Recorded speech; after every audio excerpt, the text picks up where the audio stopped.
दोस्तों, अगर आप इतिहास की सबसे क्रूर हत्या पर रिसर्च करेंगे तो हत्या करने के बहुत सारे तरीके आपको मिलेंगे, जैसे कि उबलते तेल या पानी में डालकर लोगों को मारना, शरीर के अंगों को एक एक करके काटना और इंसान को तड़पा तड़पा कर मारना, या फिर इंसान को जानवरों के सामने फेंक देना और जानवरों के द्वारा उन्हें मरवाना। लेकिन ऐतिहासिक तौर पर क्रूस की मृत्यु को सबसे ब्रूटल मौत माना जाता है। क्रूस की मृत्यु शरीर के हर एक अंग को प्रभावित करती थी। इससे डिहाइड्रेशन, हार्ट अटैक, हैमरेज, सांस की कमी जैसी मेडिकल प्रॉब्लम्स भी होती थी। जूस एंटिक्विटी में या यहूदी इतिहासकारों के नज़रिए से क्रूस की मृत्यु एक सबसे दर्दनाक और सबसे ज़्यादा शर्मसार करने वाली मौत थी। ऐसा भी कहा जाता है कि क्रूस की मृत्यु की शुरुआत असीरिया और बेबीलोन ने की थी और 6 बीसी तक यह मृत्यु का तरीका पर्शिया में रेगुलरली क्रिमिनल्स को मौत देने के लिए इस्तेमाल किया जाता था। ऐसा भी इतिहासकारों का कहना है कि अलेक्जेंडर द ग्रेट, सिकंदर महान ने यह मृत्यु का तरीका पर्शियन लोगों से सीखा और बाद में 3 बीसी के करीब यह तरीका रोम तक पहुंचा दिया और रोम ने इस तरीके को क्रिमिनल्स को मारने के लिए इस्तेमाल किया। रोमियो को यह तरीका इतना अच्छा लगा कि उन्होंने अगले 500 साल तक क्रूस की मृत्यु को और दर्दनाक बनाया और पूरी दुनिया में अपना खौफ फैला दिया। ये तो सब हुई हिस्ट्री की बातें। चलिए अब हम जानते हैं कि मेडिकल के रूप से प्रभु यीशु के साथ क्या हुआ था, क्यों उनका पसीना खून बन गया था, रोम के कोड़े कैसे होते थे, कितना ज़्यादा दर्दनाक होते थे और क्रूस की मृत्यु इतनी ज़्यादा भयंकर और दर्दनाक क्यों होती थी। तो दोस्तों, आज इस वीडियो में हम पूरी सच्चाई को जानने जा रहे हैं। तो चलिए हम शुरू करते हैं।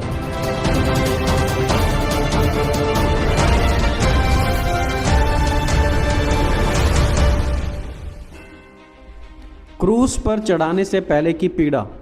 मत्ती 26 अध्याय में प्रभु यीशु अपने चेलों के साथ अंतिम भोज करते हैं। कुछ बातचीत होती है उनके बीच में और फिर यीशु अपने चेलों के साथ गतसमने के बगीचे में जाते हैं और वहां आने वाले समय के लिए प्रार्थना करते हैं। और मत्ती 26 अध्याय उसके 38 वचन में प्रभु यीशु ने कहा, मेरा मन बहुत ज़्यादा उदास है, यहाँ तक कि मैं मरने पर हूँ। शरीर में होने की रीति के अनुसार प्रभु यीशु एक बहुत ही ज़्यादा साइकोलॉजिकल स्ट्रेस का सामना कर रहे थे। लूका 22 अध्याय उसके 44 वचन में लिखा है कि यीशु व्याकुल होकर आग्रह पूर्वक प्रार्थना कर रहा था और उसका पसीना रक्त की बूंद के समान भूमि पर गिर रहा था। जी हाँ, पसीना खून की तरह उनके शरीर से गिर रहा था। मेडिकल साइंस का मानना है कि जब कोई व्यक्ति बहुत ही ज़्यादा हाई लेवल की स्ट्रेस का शिकार हो जाता है तो उसका पसीना खून बनकर बहता है और मेडिकल लाइन में इस कंडीशन को बोलते हैं हिमाटोहाइड्रोसिस। हिमाटोहाइड्रोसिस के नाम से इसे जाना जाता है जब पसीना खून बन जाता है। तो क्रूस पर जाने से पहले प्रभु यीशु बहुत ही ज़्यादा साइकोलॉजिकली स्ट्रेस थे, इसलिए उन्होंने कहा कि उनका मन व्याकुल है और उनका पसीना खून बन गया था, क्योंकि वो जानते थे कि क्रूस की मृत्यु बड़ी ही क्रूर और दर्दनाक होने वाली है। और इस इतनी बड़ी स्ट्रेस के बाद एक और अगला भाग आता है, एक और दर्दनाक भाग, रोमन फ्लोगिंग्स, रोमियो के कोड़े। रोम के लोगों की एक प्रथा थी कि एक बार में मात्र 39 कोड़े ही मारे जाएं, लेकिन वो सिर्फ एक बार में ही मारे जाएं। अगर उनको लगता है कि क्रिमिनल ज़्यादा ही दुष्ट है, ज़्यादा ही बुरा है, तो वो उसे दिन में 2 से 3 बार कोड़े मार देंगे, जिसका मतलब हुआ कि एक दिन में करीब 117 बार कोड़ों का मारा जाना। हिस्टोरियंस हमें बताते हैं कि आधे से ज़्यादा लोग तो कोड़े खाकर ही मर जाते थे। अब ध्यान रखना कि प्रभु यीशु पहले ही साइकोलॉजिकली बहुत ही ज़्यादा स्ट्रेस्ड हैं और अब उन्हें रोमियो द्वारा कोड़े मारे गए। रोमियो के कोड़े चमड़े के चिमटों से, लेदर थोंग से बनते थे। उनके बीच में लोहे की छोटी छोटी गोलियां, कांच के टुकड़े और पैनी हड्डियों के टुकड़े लगाए जाते थे और जब एक कोड़ा मारा जाता था तो वह एक ही बार में पूरी खाल को फाड़ देता था। और प्रभु यीशु को तो 39 कोड़े लगे थे। रोमियो के पास ऐसे भी कोड़े थे जो एक बार में 100 ग्राम से 200 ग्राम के बीच में मांस भी निकाल दिया करते थे। मतलब अब क्योंकि कोड़ों में कांच भी लगे हुए हैं, लोहे की पैनी बोल है, हड्डियां हैं, कीलें भी लगी हुई हैं, तो वो जब मांस में लगता था वो कोड़ा तो मांस में गड़ जाता था और जब उन्हें बाहर निकाला जाता था तो वो शरीर से मांस भी निकाल लेता था। इस वीडियो क्लिप को देखिए, इसमें डॉक्टर ग्रेग एक्सप्लेन करते हैं कि रोमियो के कोड़े कैसे बनते थे और उनका क्या प्रभाव शरीर पर पड़ता था। Who makes these, and you have lead weights, and then kind of cemented or molded into the lead weights are nails, pieces of glass, and bones. And this is what the Roman centurions would use to beat him. Doctor Greg ने इस विषय पर research की थी और उन्होंने बताया कि इन कोड़ों में कीलें, शीशे, पत्थर, लोहा, लेदर जैसी चीजें मिक्स होती थी। Just be thinking about which one you think might be worse, the 3 or the 9. So I'm going to demonstrate this for you. And remember that this is cardboard. Cardboard is much thicker than skin.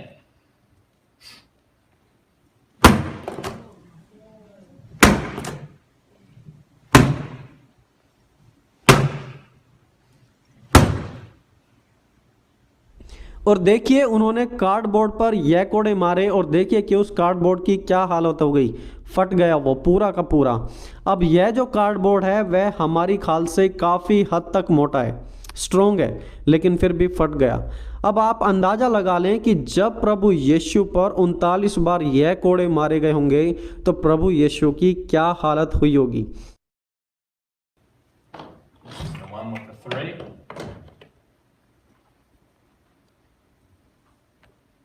Now what actually happens with this one can actually be worse because it's lighter. The speed that when it hits is actually faster and it can inflict more damage. और यह वो दूसरा कोड़ा है जो लगते ही मांस को बाहर निकाल देता है। तो जब प्रभु यीशु को यह कोड़े लगे होंगे तो उनका क्या हाल हुआ होगा।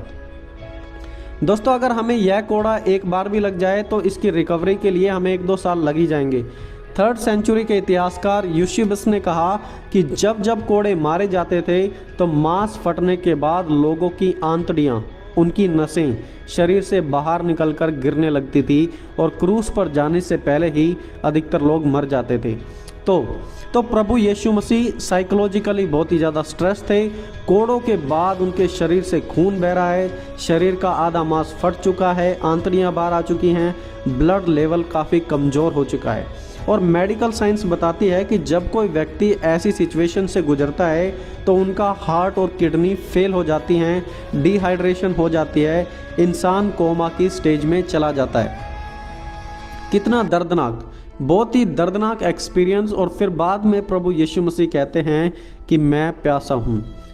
और फिर इतनी मार पड़ने के बाद, खून बहने के बाद वो यीशु पर एक सलीब ला देते हैं उस वजनदार क्रूस को गोलगता तक पहुंचाने के लिए। एक के बाद एक क्रूरता दिखाई गई प्रभु यीशु को हमारे लिए। और इतना सब कुछ सहने के बाद फिर उन्हें लाया जाता है क्रूस पर चढ़ाने के लिए। अब जो यह क्रूस की मृत्यु थी, जैसा मैंने पहले भी बताया कि बहुत ही ज़्यादा दर्दनाक थी। रोमी लोग 5 से 7 इंच लंबी कीलें ठोकते थे और ये कीलें हथेली में नहीं बल्कि हथेली से ऊपर ठोकी जाती थी। 5 से 7 इंच लंबी धारदार कीलें मांस को, नसों को फाड़ते हुए प्रभु यीशु के हाथों में ठोकी गई। और वो जो दर्द था उसे बयान करने के लिए शब्द भी नहीं थे, इसलिए क्रूस के दर्द को बताने के लिए इंग्लिश भाषा में एक नया शब्द बनाया गया जिसका नाम बोलते हैं एक्सक्रूशिएटिंग। इंग्लिश भाषा के शब्द एक्सक्रूशिएटिंग को क्रूस का दर्द बयान करने के लिए इस्तेमाल किया जाता है। और फिर प्रभु यीशु के पैरों में भी वो ही 5 से 7 इंच लंबी कीलें ठोकी गई। मतलब पहले पसीना खून बन गया, उसके बाद कोड़े मारे गए, कोड़े मारने के बाद मांस भी निकला, उनका खून बहा दिया, सालों साल ठीक ना होने वाले जख्म दिए, डिहाइड्रेशन हुई, कमजोरी हुई, चक्कर आए, ब्लड प्रेशर, क्या क्या नहीं सहा प्रभु यीशु ने हमारे लिए। मेडिकल साइंस का कहना है कि क्रूस की मृत्यु एक स्लो डेथ थी। इंसान धीरे धीरे मरता था, इंसान पूरा तड़प तड़प कर मरता था। क्रूस पर लटके व्यक्ति को सांस लेने और सांस छोड़ने में भी कठिनाई होती थी और उसकी वजह से हार्ट या फिर दिल का फटना भी बिल्कुल नॉर्मल था।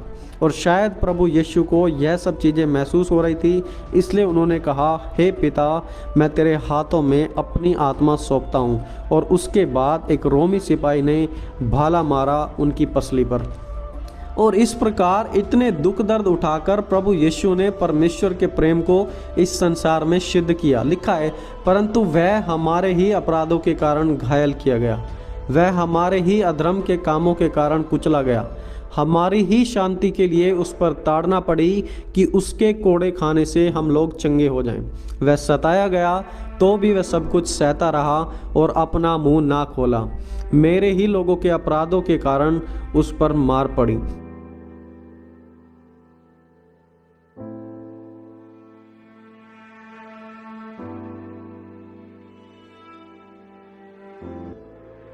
दोस्तों, पर्सनली जब मैं इस टॉपिक पर रिसर्च कर रहा था तो सचमुच बहुत दुख महसूस हुआ कि प्रभु यीशु को हमारे लिए इतना सब कुछ सहना पड़ा, सब कुछ आपके और मेरे लिए।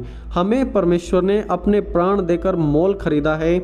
आइए हम परमेश्वर के बलिदान को बिल्कुल भी व्यर्थ ना जाने दें और याद रखें कि कितनी भयानक मृत्यु थी वो क्रूस की, वो कोड़ों का खाना, वो स्लीब उठाना। प्रभु यीशु ने हमारे लिए, आपके और मेरे लिए सब कुछ सह लिया, लेकिन आज हम यीशु के लिए क्या सह रहे हैं। दोस्तों, आज मैं इस वीडियो में इतना ही बताना चाहूँगा कि प्रभु यीशु ने जो आपको और मुझे जीवन दिया है, जो उन्होंने अपना लहू बहाया हमारे लिए, वो बहुत ही ज़्यादा कीमती है, उसे व्यर्थ ना जाने दें। दोस्तों, अगर वीडियो से आपको कुछ सीखने को मिला हो तो ज़्यादा से ज़्यादा लोगों को इसे शेयर करें और प्रभु यीशु के बलिदान को बिल्कुल भी व्यर्थ ना जाने दें।